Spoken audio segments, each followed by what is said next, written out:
একটা হাদিস মনে পড়লো, জিবরাইল আলাইহিস সালাম আল্লাহর কাছে জিজ্ঞেস করেন, আল্লাহ যখন বান্দা 2 রাকাত নামাজ পড়ে, নফল হোক, ফরজ হোক, সুন্নত হোক, ওয়াজিব হোক, যে কোনো নামাজ হোক, 2 রাকাত যখন পড়ে তুমি কতটুকু সওয়াব দাও? আল্লাহ বলে, জিবরিল যখন তুমি জান্নাতের মধ্যে 700 বছর তোমার ডানা দিয়ে যতটুকু জায়গা অতিক্রম করবে, অতটুকু জায়গার সওয়াব আমি সেই বান্দার আমলনামায় লিখে দেই। কয় রাকাত? মাত্র 2 রাকাত। আপনি 2 রাকাত নামাজ পড়েই জান্নাতি হতে পারবেন। সুবহানাল্লাহ। 2 রাকাত পড়ি। এখন জিবরাইল আলাইহিস সালামের ডানার কথা জানতে চান? ওই 600-700 ডানা হাদিসের মধ্যে আসছে, ওই ডানা কতটুকু স্পিড আপনি জানতে চান? আপনার আইডিয়াও হবে না। হাদিসের মধ্যে এরকম এসেছে, আমার নবী যখন বলতেছেন, এ জিবরিল তোমার তো 600-700 ডানা আছে, বাতিনি ভাবে তোমার 70,000ও আছে, এখন জাহিরি ভাবে 6 থেকে 700 যে ডানা আছে, এটা কয়বার বাড়ি দিছো? পুরা ডানা? বলে হুজুর 4 বার। ইয়া রাসূলুল্লাহ 4 বার বাড়ি দিছি। সুবহানাল্লাহ। কয়বার?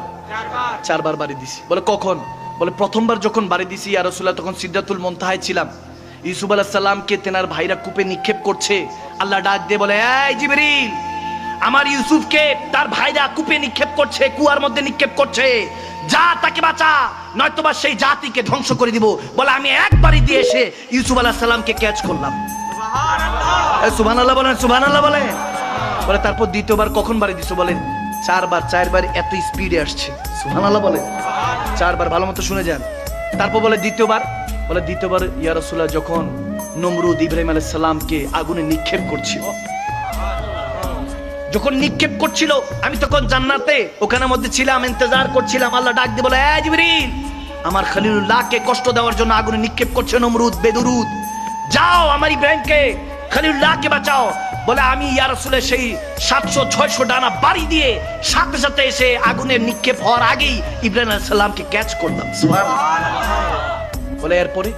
বলে এরপর হলো ইয়া রাসূলুল্লাহ যখন ইসমাইল জাবিউল্লাহর ব্যাপার আসলো, যখন কোরবানি দিবে, ইব্রাহিম আলাইহিস সালাম যখন পরীক্ষায় আল্লাহর পরীক্ষা দিবেন, যখন কোরবানি দিবেন, যখন ছুরির নিচে ইসমাইল জাবিউল্লাহর গর্দান, যখন এই গর্দানের মধ্যে ছুরি রাখা হলো, ছুরিটা চালানোর আগে আমার আল্লাহ বলেন, এ জিবরিল তাড়াতাড়ি যা, যদি ইসমাইলের কিছু হয়ে যায় মনে রাখবি তাহলে আমি প্রত্যেক বাবাকে ফরজ করে দিব তার সন্তানকে কতল করার জন্য, হত্যা নয় শাহাদাতের, এটা কোরবানি করার জন্য আমি ফরজ করে দিব।